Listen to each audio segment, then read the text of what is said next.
be specific. Thank you. Yeah, let me start with that question first.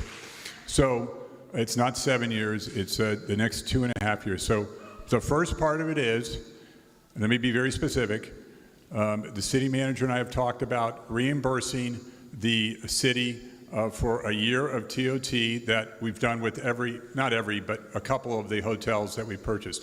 On top of that, we've offered one of two things: additional support in the way of cash that comes to about $500,000 a year, or a sheriff's deputy and a mental health clinician that would be added to the sheriff's department and operate on the streets. And again, I don't want to conflate the issues, has nothing to do with the La Quinta Hotel.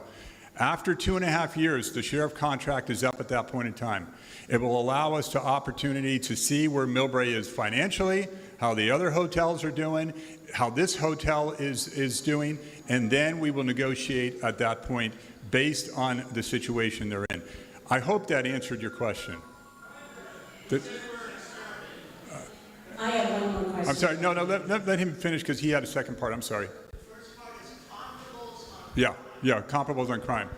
You know, okay, it's hard to say, right? Because crime is, I mean, look, I worked in law enforcement for 30 years. Are you talking about people that were caught doing something? Are you talking about crime in the area that we have no idea if it's attributed to someone, to a home key property or not? I can tell you, if looking at the properties, and I don't have the stats in front of me, it was a comparable to the calls for service at the Shores Landing that they have going on now. Most of the calls at the Shores Landing were medical calls. It's a senior population. Certainly there was some disturbances in there. Certainly there was, I think some of the residents were victimized.